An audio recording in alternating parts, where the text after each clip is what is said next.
Bonsoir à tous, bienvenue dans Ça vous regarde, une heure de débat politique. Ce soir, on revient sur la visite de Manuel Valls en Algérie. Le Premier ministre français a choisi de privilégier l'avenir de la relation stratégique entre Paris et Alger à l'occasion d'une visite boycottée par des médias français pour protester contre le refus d'accréditer des journalistes. L'occasion de revenir sur les relations entre la France et l'Algérie, des relations qu'on qualifie souvent de passionnelles, c'est un peu je t'aime, moi non plus. Depuis 2012, la France soigne l'Algérie, son partenaire indispensable dans le domaine de la lutte antiterroriste. Cette politique crée un climat favorable aux affaires, mais il y a nombre de blocages qui demeurent. Il y a le contexte économique, une Algérie dépendante du gaz et du pétrole, l'effondrement du prix des hydrocarbures crée de grosses tensions et fait même craindre de ce côté-ci de la Méditerranée une vague d'immigration en provenance de l'Algérie. Fantasme ou réalité. En tout cas, les destins des deux pays semblent liés par l'histoire, mais pas seulement. On en parle avec vous via notre site lcp.fr. Hashtag CVR, ça c'est pour les tweetos. Et enfin, notre compte Facebook pour être tout à fait complet. On en parle surtout avec nos invités. Nous ont rejoint sur ce plateau Sid Ahmed Rozali. Bonsoir. Sid Ahmed Rozali, que je remercie vivement d'avoir accepté notre invitation, surtout que vous venez directement d'Alger. Alors, une carrière brillante, ancien patron de la Sonatrach, l'entreprise des gaz et pétrole en Algérie, ancien ministre des Finances, des Affaires étrangères et ancien Premier ministre d'Algérie. C'était en 1991-92 sous la présidence de Chedli Benjedid. Vous ne vous êtes pas présenté... Et de Mohamed Boudiaf, de feu Mohamed Boudiaf. Vous ne vous êtes pas présenté aux dernières élections présidentielles en Algérie pour ne pas cautionner, je vous cite, une mascarade. Vous êtes l'auteur de Questions d'État, paru aux éditions Casbah, où vous racontez l'Algérie post-indépendance, les événements de 88, l'interruption du processus électoral. Vous faites surtout la part belle au pétrole et à la création de l'entreprise phare en Algérie, Sonatrach, le gaz et le pétrole, véritable poumon de l'Algérie. Face à vous, Yves Bonnet, bonsoir. Vous êtes haut fonctionnaire, homme politique, ancien patron de la DST, la direction de la surveillance du territoire, nommé par François Mitterrand. Vous aviez été député de la Manche sous les couleurs de l'UDF. Vous connaissez très bien l'Algérie, les relations franco-algériennes n'ont pas de secret pour vous, si je puis dire. Vous avez initié des relations de confiance avec le DRS, les services secrets algériens. Votre dernier livre, Le berger de Togourt, que je présente ici, Vérité sur les moines de Tibérine, paru aux éditions Casbah édition, toujours la même maison d'édition algérienne. C'est bien sûr à propos de l'assassinat des moines trappistes de Tibérine en 96. Ossine Malti, bonsoir, vous êtes ingénieur algérien, ancien vice-président de la Sonatrach, la major africaine, la compagnie nationale d'hydrocarbures. L'Algérie malade de son or noir, ce constat clinique, Ossine Malti, vous le dressez avec un regard de praticien aguerri dans Histoire secrète du pétrole algérien, paru aux éditions La Découverte. 98% des importations du pays sont couvertes par les recettes procurées par le gaz et le pétrole. Vous racontez, sans verser dans le pamphlet, comment, au fil des années, comment le pétrole et le gaz sont devenus la proie d'une corruption grandissante, avec la mainmise aussi des compagnies américaines. Enfin, Nicolas Beau, bonsoir, vous êtes journaliste et écrivain. Vous avez notamment travaillé pour Le Monde, Libération, Le Canard enchaîné. Un bon connaisseur du Maghreb, de l'Afrique de l'Ouest. Vous êtes le fondateur du site d'information et d'enquête Monde Afrique, où vos articles sur l'Algérie, les coulisses de sa classe politique, de ses décideurs sont racontés, très suivis, me dit-on, de l'autre côté de la Méditerranée. Vous êtes l'auteur de La Régente de Carthage, Main basse sur la Tunisie, aux éditions La Découverte, Le vilain petit Qatar, aux éditions Fayard, ou Papa Hollande au Mali, aux éditions Ballan. Merci à vous quatre d'avoir accepté mon invitation. Pour commencer, je voulais on regarde ensemble cette image qui se passe de tout commentaire, des images qui nous mettent quand même mal à l'aise. Manuel Valls reçu en audience par Abdelaziz Bouteflika, c'était hier à Alger, à Zeralda plus précisément, sa résidence, un président algérien très diminué, hagard, le regard perdu, quasi spectral. Il ne s'agit pas de tourner en dérision l'image d'un homme âgé et malade. Personne de normalement constitué ne pourrait le faire. Le souci, c'est que cet homme est président de la République algérienne démocratique et populaire. Il dirige un pays de 40 millions d'habitants. Sid Ahmed Rozali, elle vous inspire quoi, cette image ? Non, mais d'abord, ce qu'elle inspire à tous les Algériens, c'est la compassion pour un homme qui, semble-t-il, je dis bien semble-t-il, traverse des moments difficiles sur le plan de sa santé. Mais pour moi, si je devais choisir un sentiment dominant, c'est qu'elle incarne cette image, combien est grande la difficulté de l'Algérie à rentrer dans l'état de droit. Et si vous faites l'analyse de tous nos problèmes, vous allez toujours remonter à ce problème, à cette origine, à cette tare institutionnelle, depuis l'indépendance. Mais sur le cas précis du président Bouteflika, le cas précis, bon... On a parlé on en parle depuis qu'il a eu un AVC, mais en fait, il a été très malade depuis 2005.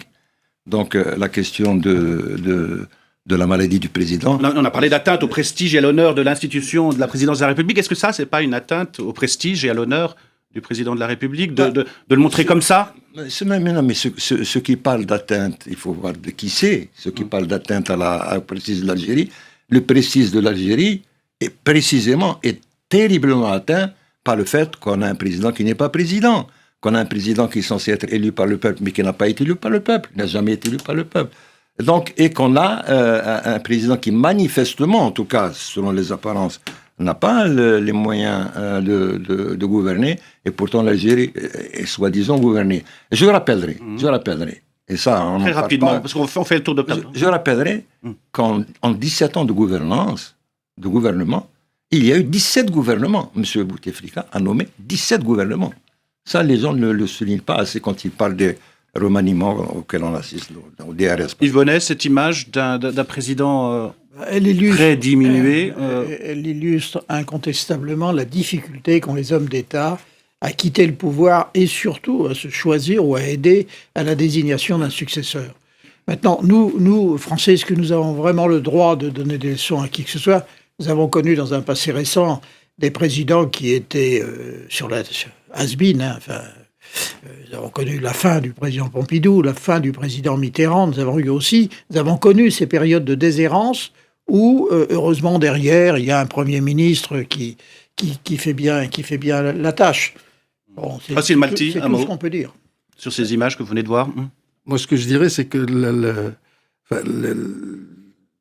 dommage de cette image en revient plutôt à ceux qui l'ont choisi, ceux qui l'ont qui l'ont installé ici, et particulièrement lors du dernier renouvellement pour le 4e mandat. Qui Vous parlez de qui Je parle d'un ensemble de forces qui gouvernent l'Algérie aujourd'hui. Alors on est toujours très flou, on ne sait pas qui se cache derrière. Des c'est- clans, son frère Saïd Bouteflika, c'est...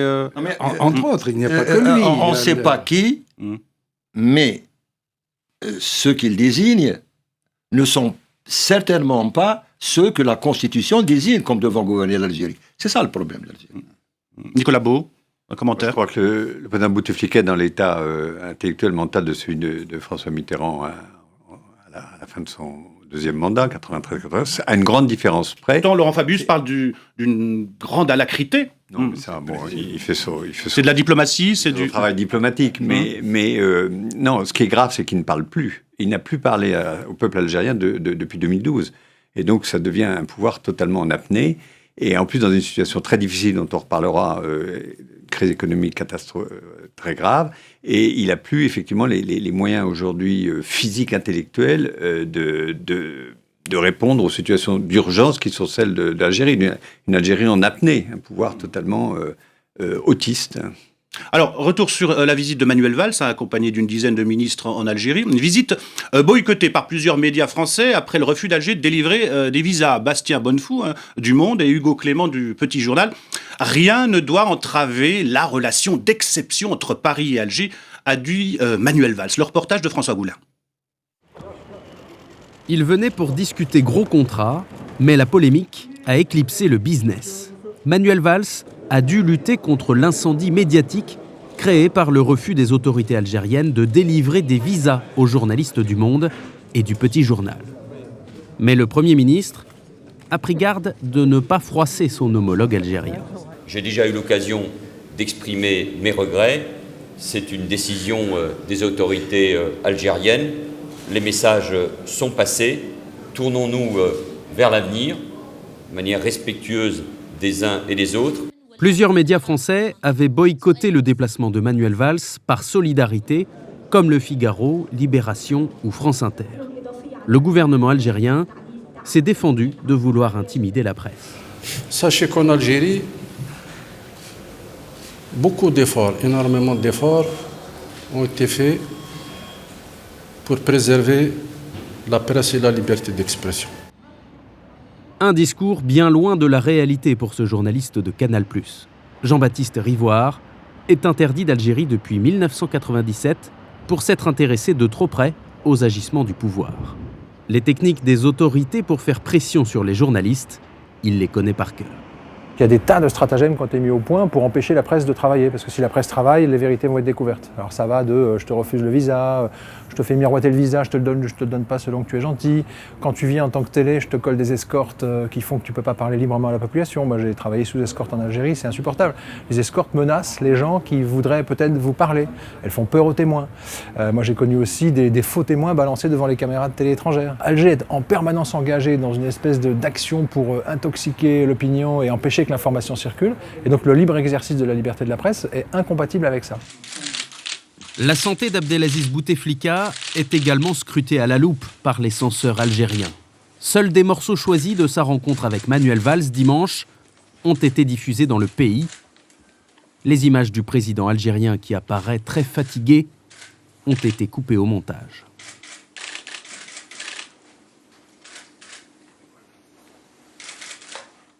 Voilà, reportage de François Goulin. J'ai envie de vous demander, est-ce qu'on n'assiste pas là à un cas pratique, de réel politique de la part de la France, je vis en Algérie, signer mes contrats, et la liberté de la presse, le refus de visa pour les journalistes, ça passe après. Ce sont des petits problèmes, comme le dit Manuel Valls. Moi, je crois pas. Il y a d'abord de la part du président de la République, je suis pas un flatteur, mais il y a quand même un réel souci de se rapprocher de l'Algérie. N'oublions jamais que le lendemain même de son investiture comme candidat du Parti socialiste à la présidentielle, il a accompli ce geste très peu populaire en France d'aller jeter une gerbe dans la Seine à l'endroit où avait eu lieu le massacre du 17 octobre 1961. C'était un geste courageux. Et depuis, François Hollande n'a pas dévié de cette ligne résolument pro-algérienne. Bon, ça, indiscutablement, il rompt avec ses successeurs qui, eux, avaient des relations franchement délicates, si ce n'est difficiles, avec l'Algérie. Ça, c'est un premier point. Le deuxième point, c'est que pendant les années difficiles, la décennie noire, la presse française, elle a quand même cartonné sur l'Algérie, à une exception près, l'Humanité. Moi, mes camarades communistes, je ne suis pas, je me suis toujours très bien entendu avec eux parce que ils avaient une ligne simple et proche de la vérité. La presse française a cartonné, y compris le Figaro d'ailleurs. Et évidemment, nos amis algériens qui sont plus que susceptibles, ils sont ultra chatouilleux. Eh bien, ils ont de la mémoire et ils n'ont évidemment pas oublié tout cela. Et par conséquent, et par ailleurs. Mais sur la liberté de la presse et ce refus de visa, c'est pas nouveau. La liste est longue. On a vu Jean-Baptiste Rivoire de Canal+, et citons José Garçon, de journaliste à Libération, interdit de visa en Algérie dans les années 90, à cause du qui tue qui. Florence Baugé au Monde, Thierry Tulier de France 2 dans les années 2000, à qui on a longtemps refusé des visas pour l'Algérie. Il y a eu des journalistes algériens, correspondants, qui ont été entravés dans leur travail, à risquer à être l'arbitre du Figaro. Oui, moi-même, j'ai travaillé pendant 4 ans en Algérie sans autorisation. On m'a refusé l'accréditation parce que j'avais envoyé un sujet qui déplaisait. On a travaillé au noir. Je me plains pas, on joue pas aux victimes. C'est le risque du métier. Mais est-ce que... Il n'y a rien de neuf sous le soleil d'Alger. Ça a toujours été comme ça, Nicolas Beau. Est-ce que vous pouvez travailler en Algérie ? Non, moi je peux pas me rendre en Algérie, alors que le site que j'ai créé a été tour à tour accusé d'être pro-DRS, les services algériens, maintenant pro-Bouteflika, etc. Donc on a une ligne au minimum pluraliste. Pro-service secret français aussi. Enfin, toutes les accusations possibles. Mais en fait, non. Alors, le paradoxe, c'est que c'est beaucoup plus difficile pour un journaliste français à l'étranger de travailler en Algérie que pour un journaliste algérien, où il y a, malgré tout en Algérie, une certaine marge de manœuvre, on va dire, pour les journalistes algériens. Il y a une presse... Dans la presse écrite. La presse écrite, entre la presse arabophone, la presse francophone. Oui, il y a vraiment des débats assez durs, et d'ailleurs, le pouvoir essaye mais n'y parvient pas actuellement de couper la manne publicitaire, par exemple, pour un journal comme El Watan, qui est ce qu'on fait de mieux aujourd'hui en Algérie. Et on trouve des vrais journalistes en Algérie, donc qui ont des moyens de travailler Et bizarrement, je ne comprends pas pourquoi les pouvoirs successifs, c'est pas seulement Bouteflika, c'est tous les pouvoirs qui sont succédés en Algérie, ont eu toujours cette appréhension face aux journalistes étrangers. Et c'est très dommageable, parce que du coup, quand vous êtes extérieur, vous êtes à Paris, vous voyez les opposants, vous voyez ceux qui ne sont pas satisfaits, qui ne sont pas contents, et vous déplacez le curseur forcément négativement pour l'image de l'Algérie. Donc c'est se tirer une balle dans le pied de la part du pouvoir algérien. Sid Ahmed Rozali, si vous aviez été à la place d'Abdelmalek Sellal, vous auriez refusé le visa aux journalistes du Monde et du Petit Journal? J'ai été bien avant lui à sa place. Oui. Ministre des Affaires étrangères qui accordait les visas, et au même moment, dans le même gouvernement, qui accordait les visas, et le ministre de l'Intérieur qui renvoyait les journalistes auxquels ils accordaient les visas. Donc, si nous sommes en train de parler des libertés fondamentales, et notamment de la liberté de la presse, les choses sont simples, il n'y a pas 1000 commentaires à faire. En Algérie, il y a les textes, c'est-à-dire la Constitution, qui reconnaît la liberté d'association, la liberté d'expression, la liberté de conscience, etc., etc.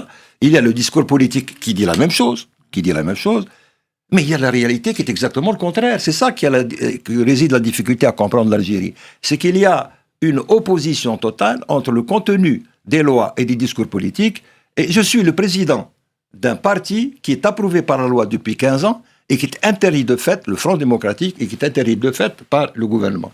Donc, il n'y a pas à se tortiller les méninges. Nous ne sommes pas, c'est ce que je disais tout à l'heure, nous ne sommes pas dans un état de droit.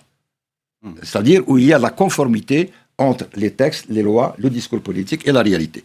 Alors maintenant, il me semble que vous avez voulu aborder au-delà de cela la question à travers ces histoires de visa.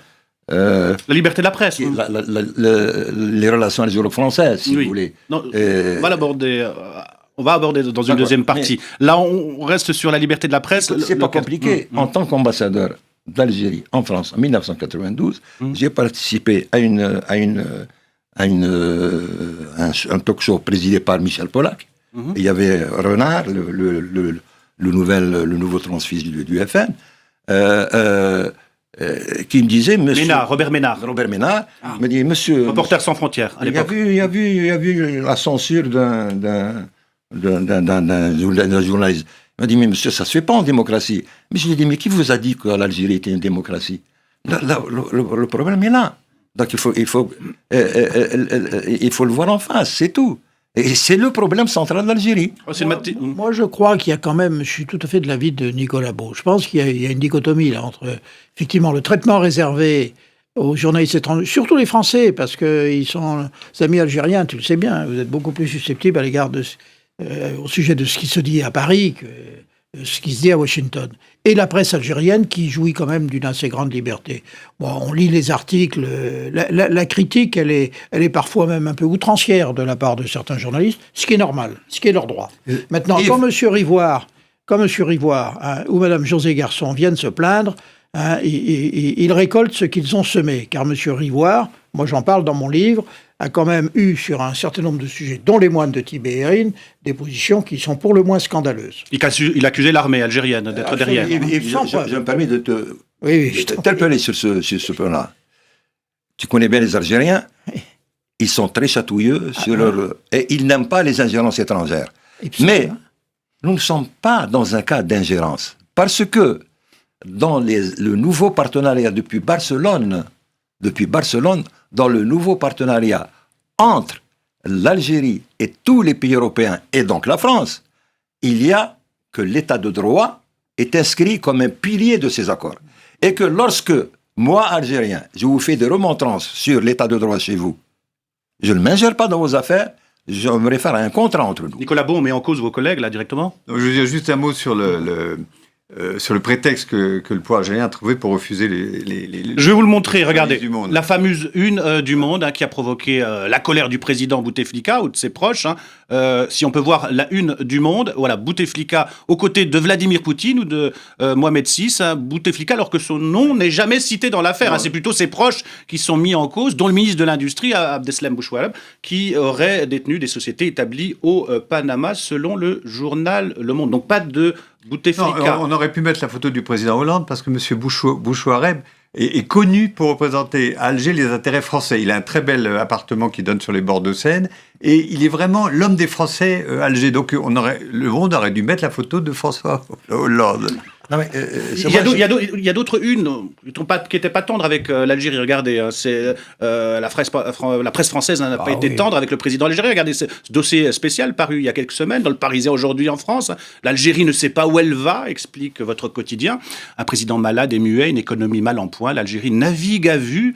Et la France surveille de près l'évolution de ce pays incontournable dans la lutte antiterroriste. L'opinion, il y a quelques jours, l'Algérie, un pouvoir en apnée, rien que ça. Est-ce que la presse française est injuste, voire catastrophiste en ce qui concerne l'Algérie ? La presse française adore le Maroc. Il est vrai que la mamounia, c'est pas fait pour les chiens. Elle adore la Tunisie. Elle a toujours fait une fixation sur l'Algérie. Pour traiter les affaires algériennes comme celles de n'importe quel pays, si ce n'est ou non, pas exactement, parce que l'Algérie est plus proche de la France que n'importe quel autre pays du Maghreb. Écoutez, moi je ne me focalise pas sur la presse française, parce que finalement, comment lui ferais-je des reproches quand elle est aussi éloignée de la vérité que la presse algérienne sur l'Algérie, si vous voulez. Donc le problème, maintenant, si on se place du côté du pouvoir, et j'ai entendu Nicolas Beau parler tout à l'heure de se tirer sur les pieds, c'est le pouvoir finalement est en train de se tirer sur... Parce que s'il acceptait tous les journalistes, s'il n'accepte aucun journaliste ou s'il censure les journalistes, eh bien ils auront tendance à dire du mal, même ceux qui n'ont pas... Et si vous acceptez 1000 journalistes sur 1000 journalistes, s'il y en a 600 qui disent du mal, il y en aura 400 qui diront du bien. Hossein Malti, on vous a pas entendu. Moi, j'aurais juste 2 mots à dire sur cette histoire. On a mentionné que dans la presse algérienne, on pouvait pratiquement tout dire. Il n'y a pas de véritable censure. Mais par contre, dès qu'il y a une petite critique dans un journal français ou un journal étranger, hop, tout de suite, c'est le branle-bas de combat à Alger. Parce que le pouvoir algérien a peur de l'image qu'il donne à l'étranger. Et alors, à partir du moment où un journal... C'est-à-dire, l'image qu'ont les journaux de son propre pays, ils s'y intéressent pas, c'est l'image donnée à l'extérieur qui intéresse le régime algérien. Exactement. Et donc, dès qu'il y a une petite critique, hop, c'est tout de suite une incursion dans les affaires internes du pays. C'est la main de l'étranger. Et plus crûment, il se fout de l'image qu'il donne à sa propre opinion. Mais d'ailleurs, le président algérien n'a accordé aucune interview à sa presse nationale, aux Algériens. Jamais. Pourquoi ? Vous expliquez ça comment ? C'est une marque de mépris total vis-à-vis de l'opinion, vis-à-vis du peuple. C'est tout. C'est tout.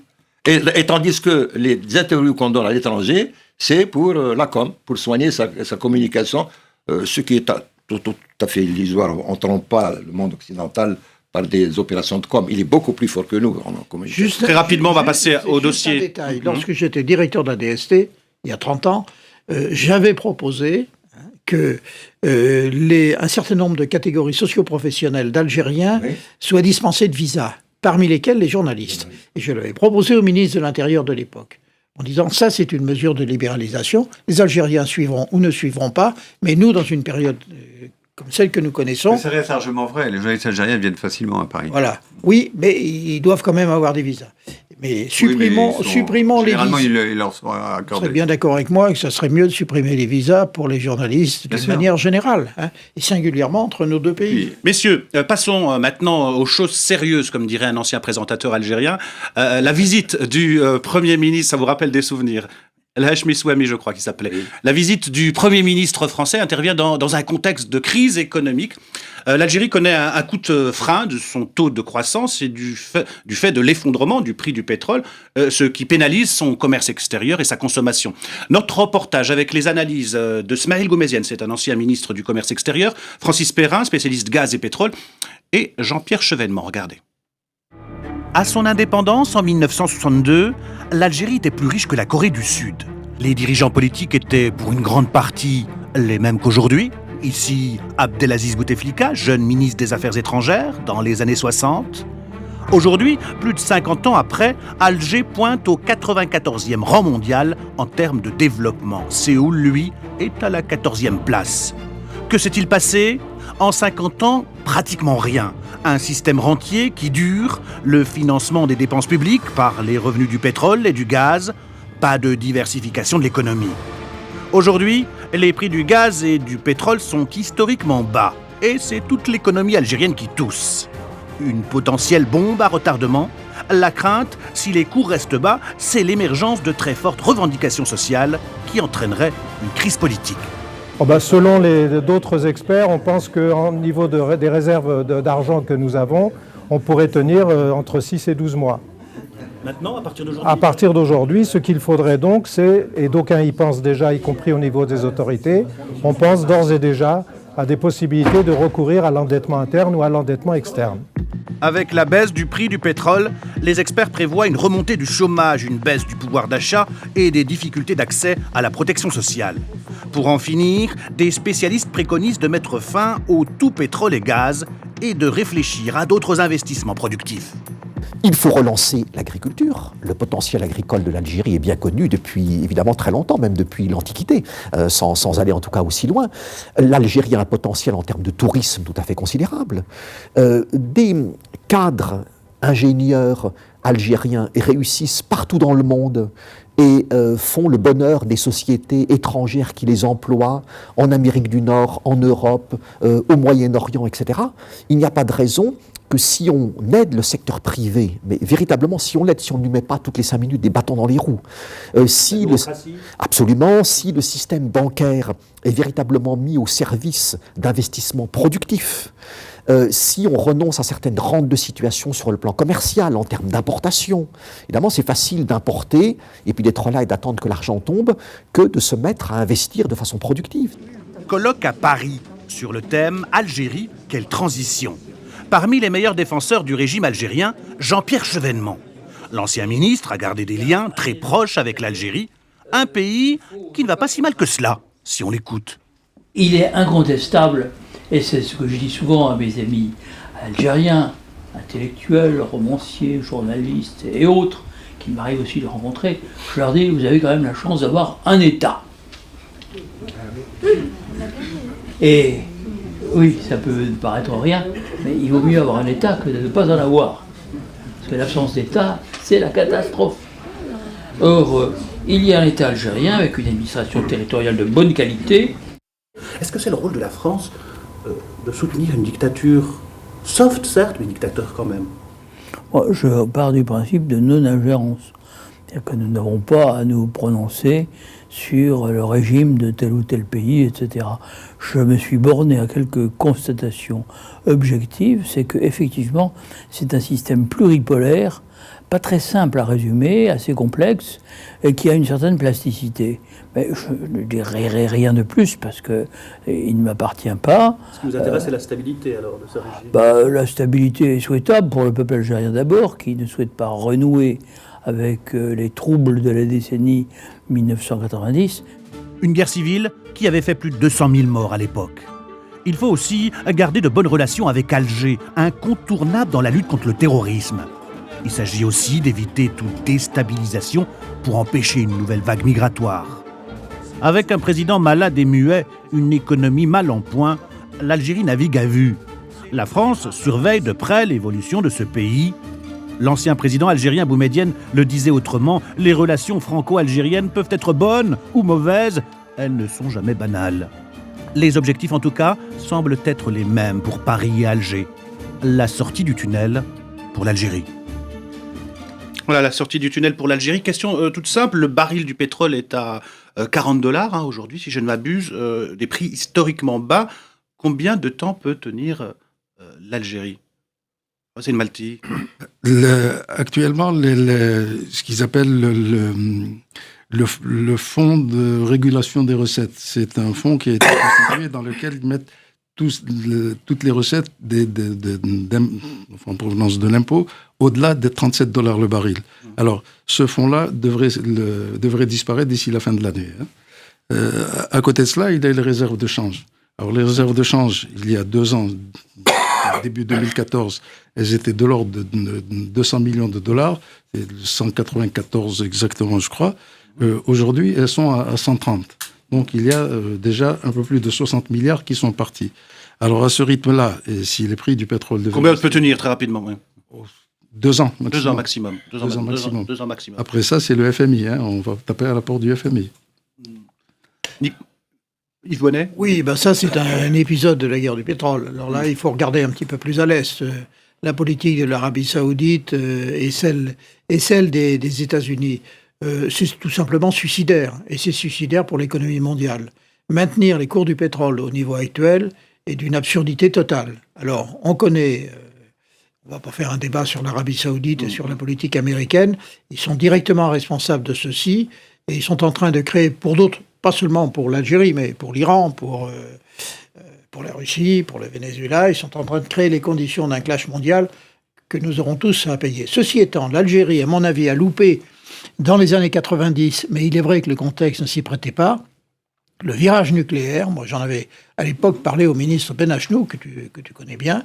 Il m'avait dit que ce n'était pas à l'ordre du jour. Je pense que l'Algérie recule l'échéance du nucléaire et de l'industrialisation. Ahmed Rosali, pourquoi l'Algérie n'a pas elle a tort. Vous avez été ministre des Finances. Pourquoi l'Algérie n'a pas diversifié son économie, Monsieur le Premier ministre? Alors, je veux rester dans le... C'est dire avec des mots différents.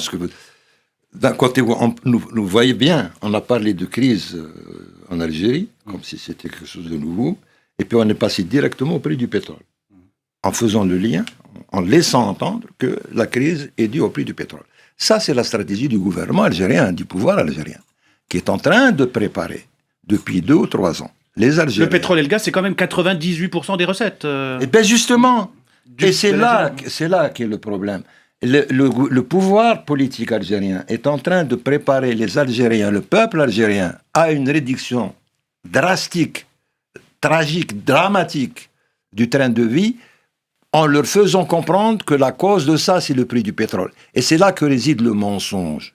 Le problème de l'Algérie n'est pas le prix du pétrole. Yves l'a dit tout à l'heure. C'est quoi? Le prix du pétrole, c'est que la société algérienne vit avec une richesse qu'elle n'a pas créée. Une richesse qui est éphémère et qu'elle n'a pas créée. Le pétrole, nous ne l'avons pas créé. L'ingénieur qui est en face de moi vous le dira. Ce pétrole a été formé pendant des millions de siècles, et nous sommes en train de le manger en 50 ans. Et 99% de nos importations,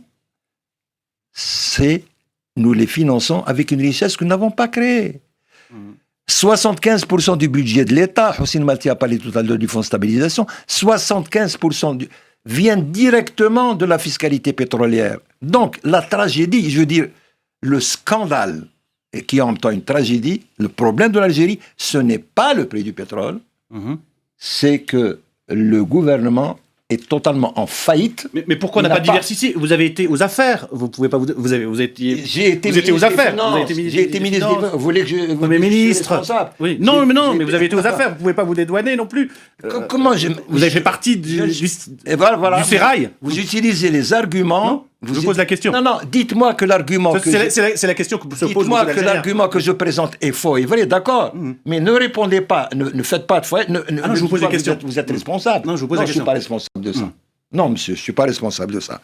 C'est un pouvoir qui a été en faillite totale parce qu'il n'a rien fait pour aider les Algériens à créer de la richesse. Voilà la réalité. Le prix du pétrole serait à $200 que nous aurions exactement le même problème. Oui, je crois que la raison, c'est que c'est la faillite, non pas du pouvoir algérien, mais des élites algériennes qui, ont accaparé très très largement la rente pétrolière, et deuxièmement, contrairement à des pays comme la Tunisie et le Maroc, où il y a des phénomènes d'accaparement des richesses, mais où cet argent a été réinvesti dans les pays eux-mêmes, alors que il faut bien voir que les élites algériennes, dont le regard tourné vers l'extérieur, investissent dans tout l'immobilier parisien. On sait que ça a pris des proportions considérables. Aujourd'hui, c'est en Espagne, c'est dans le Golfe, etc.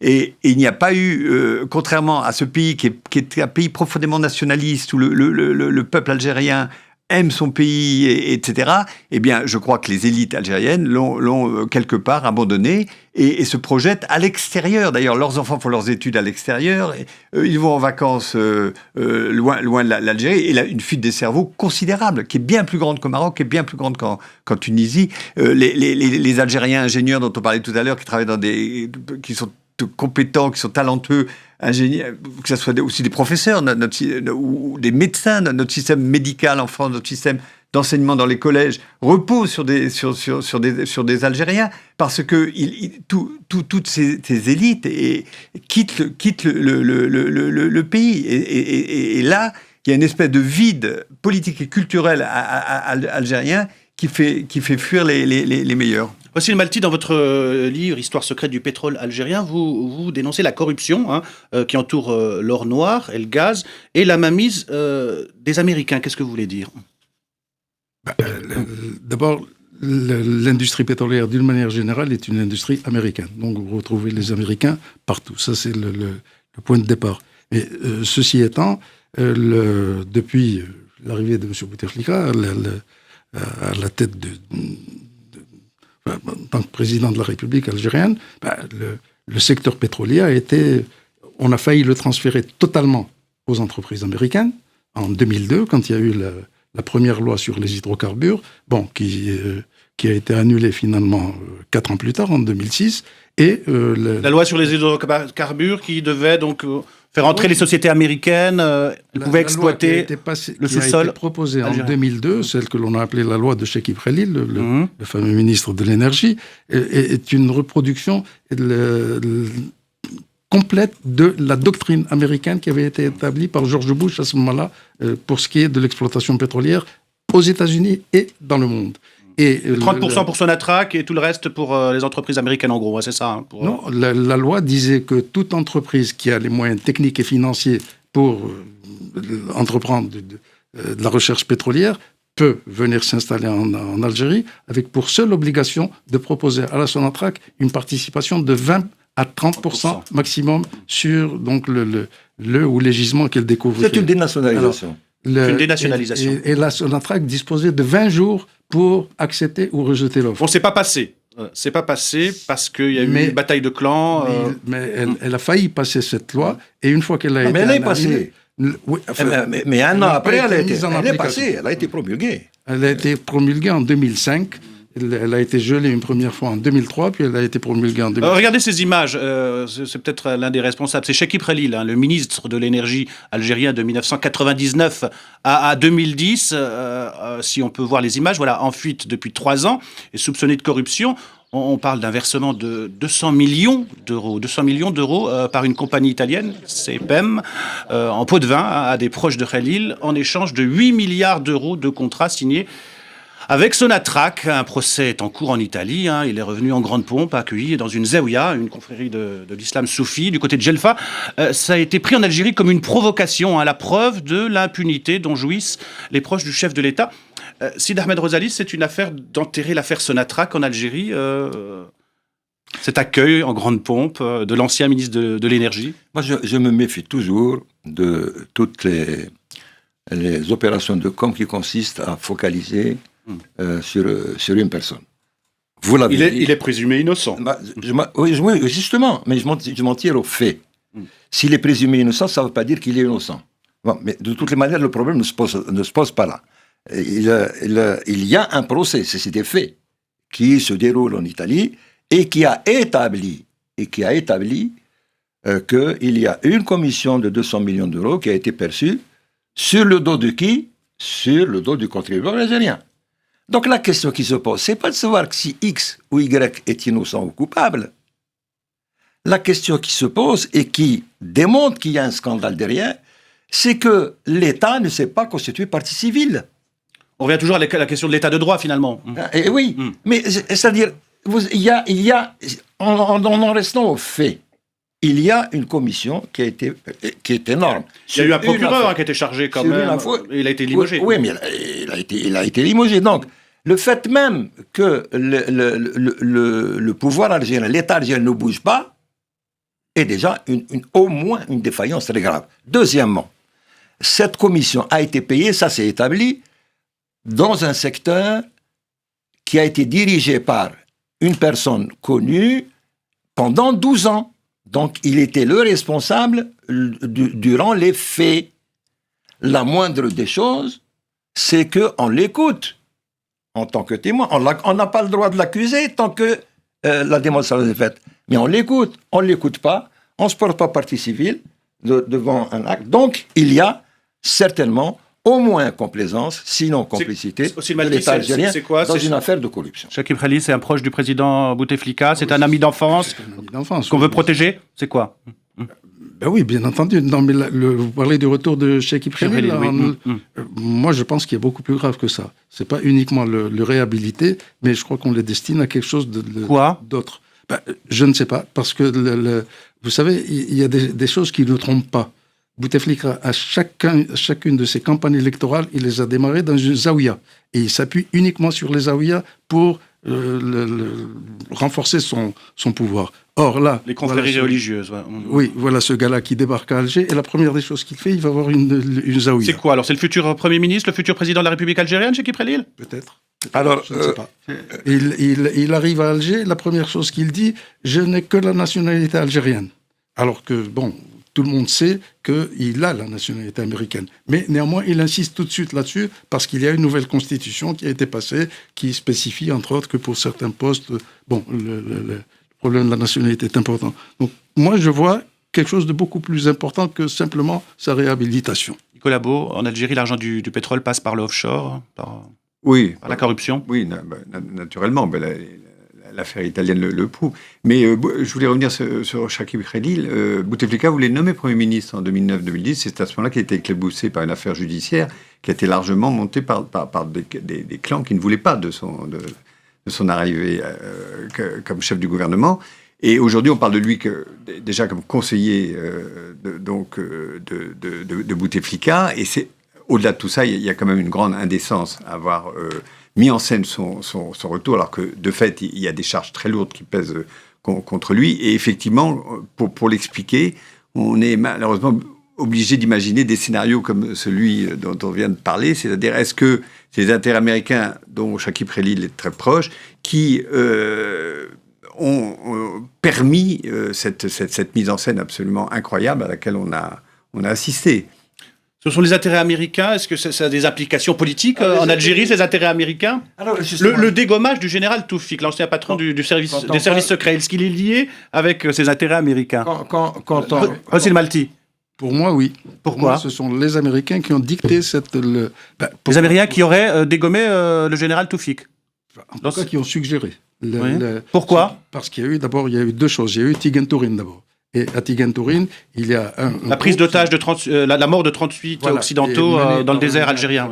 Mortar Belmokhtar est considéré, et M. Bonnet doit le savoir, comme étant quelqu'un qui a été manipulé par le DRS pendant longtemps. Et les Algériens ont réussi à convaincre les Américains que c'était un gars qui n'était pas dangereux. Il y a une ambassadrice américaine au Mali qui a fait une déclaration fracassante là-dessus. Bon, or, ce gars-là, voilà qu'il se retourne.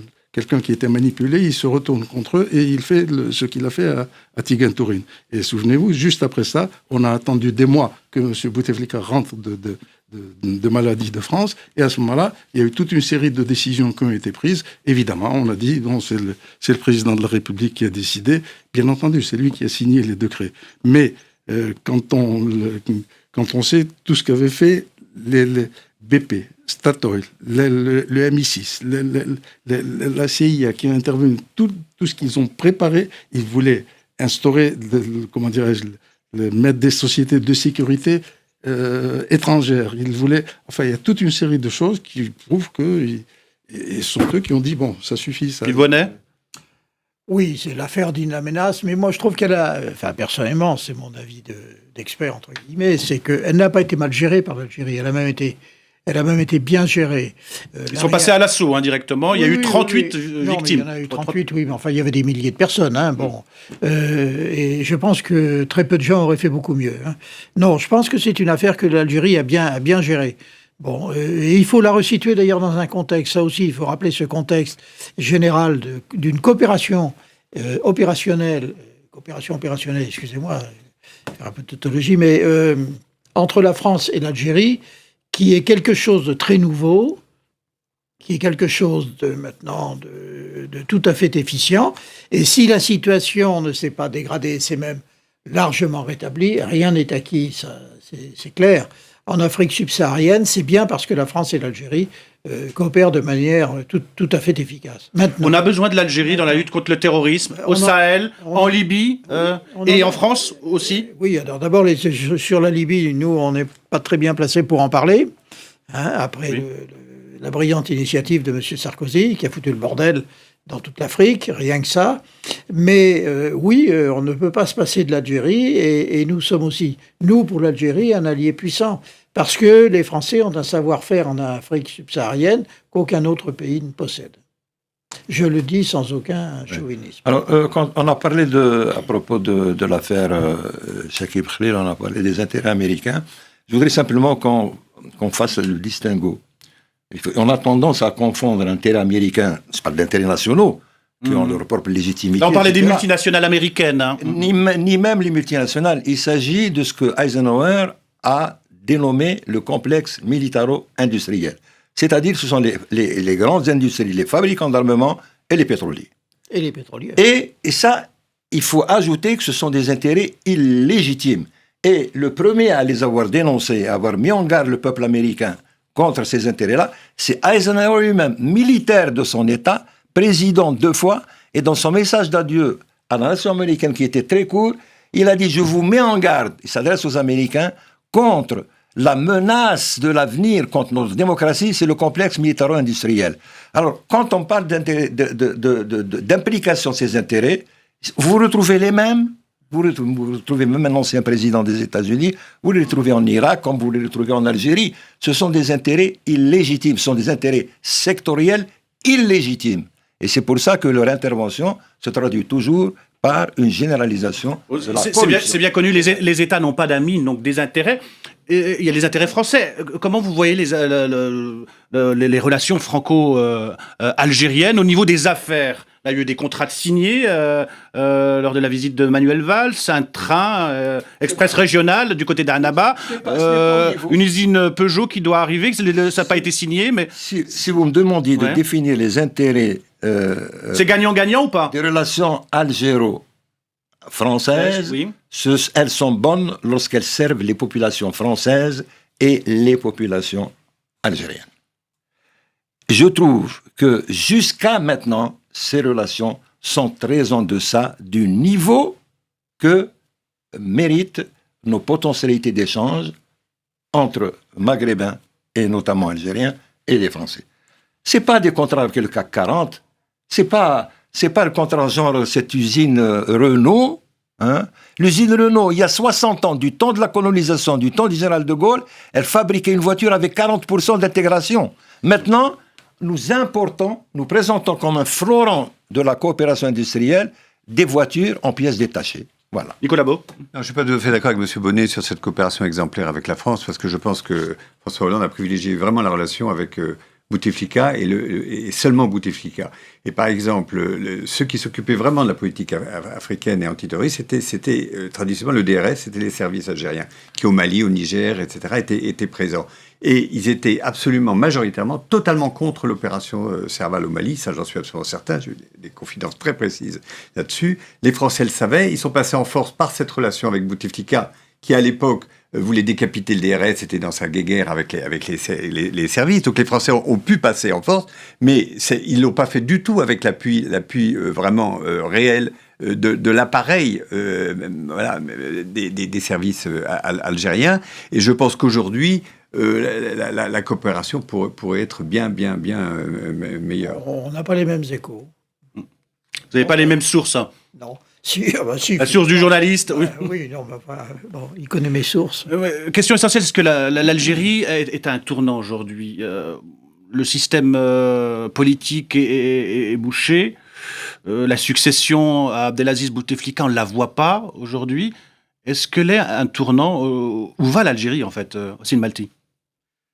Vous savez, on parle de transition. Il faut se souvenir qu'il y a à peu près 1 an, il y a une coordination de l'opposition dans laquelle il y a des partis, il y a des personnalités politiques, etc., qui a proposé justement que soit instaurée une certaine transition, une période de transition, enfin qui dure un certain temps, etc. La réponse qui est venue de la part du pouvoir, en l'occurrence de la part du chef d'état-major et vice-ministre de la Défense, l'armée est contre la transition. Alors, ça veut dire quoi? Ça veut dire qu'il va sortir les chars pour empêcher qu'il y ait... On se souvient aussi Et peut-être... le Premier ministre a dit pas besoin de transition vers la démocratie puisque nous sommes en démocratie. Voilà. Alors donc... Peut-être les Algériens ne veulent pas bouger pour le printemps arabe à cause du souvenir de la décennie noire, 1990-2000, armée algérienne contre islamiste armée, plus de 200 000 morts. Vous étiez Premier ministre en 92. 57 000, pas 200 000. 57, les chiffres varient. Les chiffres varient. 200 000 a été avancé par le président de la République. Vous étiez en poste, Sidi Ahmed Rozali, vous étiez en poste. Oui, vous avez interrompu le processus électoral qui a conduit à... Bien sûr, vous le referiez aujourd'hui. Question de politique fiction, mais bien sûr. Mais bien sûr, mais la question ne se pose pas là. Et puis, on ne peut pas parler de l'arrêt du processus comme ça en 2 mots. Pas d'islamistes au pouvoir. Beaucoup parlent de... Mais j'avais 2 islamistes dans mon gouvernement. J'avais 2 islamistes dans mon gouvernement. Oui, c'était pas les plus méchants. Même des fondateurs du FIS. Non. Écoutez, le problème de l'Algérie, c'est que d'un côté, c'est un pays que Dieu n'a privé de rien. Le nord, c'est la Californie, le sud, c'est le Texas, avec quand même, quoi qu'on en dise, quand même des ressources humaines qui sont très importantes. La grande faillite de l'Algérie depuis l'indépendance, c'est que jusqu'à maintenant, nous n'avons pas résolu le problème de l'état de droit et le problème de la légitimité du pouvoir au sommet. Et tant que nous aurons un pouvoir qui refuse à reconnaître à la population le rôle qui est le sien dans la construction du pays, tant qu'on aura un pouvoir qui refuse la culture de l'état de droit, et quand on a un pouvoir qui refuse la responsabilité de rendre des comptes, eh bien, c'est un pouvoir qui est condamné à prendre de mauvaises décisions et à conduire l'Algérie vers le chaos. Malheureusement, l'Algérie est en train d'être conduite vers le Très rapidement, Nicolas Beau. Non, le pouvoir algérien avait répondu au printemps arabe de 2 façons. En achetant la paix sociale, des augmentations considérables en 2012, 2013. Mais là, s'il n'y a plus d'argent... Et là, aujourd'hui, il n'y a plus d'argent. Et la deuxième riposte, ça avait été d'augmenter considérablement les effectifs, notamment de la police. Or, aujourd'hui, l'appareil sécuritaire algérien est divisé depuis cette guerre qu'il y a eu entre les services algériens du fameux général Toufi et la présidence. Aujourd'hui, cet appareil sécuritaire qui était quand même la colonne vertébrale de l'Algérie, qu'on le veuille ou non, ce qui en faisait d'ailleurs très largement une dictature militaire. Aujourd'hui, il n'y a plus cette ossature. Une dictature soft, on n'assassine pas ses citoyens, mais on empêche de manifester, on n'accrédite pas des partis, on n'accrédite pas des associations, des journalistes. À l'époque de Boumedienne, c'était une vraie dictature. Et pendant les années, c'est plus soft. Pendant les années noires... Un régime autoritaire, comment on pourrait qualifier un régime autoritaire où il y a eu entre 50 et 200 000 morts, c'était quand même... c'était pas de tout repos. Mais donc, aujourd'hui, l'appareil d'État, au fond, n'est plus consensuel. Alors, c'était un pouvoir très collégial qui résolvait les plus grandes crises par cette collégialité et par cette recherche de consensus. Le consensus n'y est plus, l'argent du pétrole n'est plus là, donc on peut s'attendre à des secousses considérables qu'on voit des gens poindre en Kabylie, dans la région de Gardaïa, etc., dans les régions périphériques. On arrive à la fin de toute manière. Sidi Ahmed Rozali, merci d'avoir accepté notre invitation. Je rappelle votre livre Questions d'État, paru aux éditions Casbah. Yves Bonnet, merci d'avoir accepté notre invitation. Votre dernier livre, je le montre, Le berger de Togourt, vérité sur les moines de Tibérine, paru chez Casbah également, aussi le Malti. Merci pour votre expertise. Je rappelle votre livre, Histoire secrète du pétrole algérien, paru aux éditions La Découverte. Nicolas Beau, merci d'être venu. Votre dernier livre, Papa Hollande au Mali, Histoire d'un fiasco. Avant de terminer sur les relations entre la France et l'Algérie, citons le sociologue et anthropologue Jacques Berck qui écrivait, je cite, « Une étreinte historique aussi passionnée n'ont pas pu, de cette étreinte, résulter des liens profonds entre nos 2 peuples. » Le président Boumedienne le disait autrement, les relations franco-algériennes peuvent être bonnes ou mauvaises, elles ne sont jamais banales. Ou De Gaulle qui disait toute politique africaine de la France passe par la porte étroite de l'Algérie. La porte du Sud, oui. C'est la porte du Sud. C'est vraiment très beau et c'est très juste en plus. Voilà, c'est la fin de CVR, c'est la fin de Ça vous regarde. Restez avec nous sur les chaînes parlementaires. Bye bye, à demain.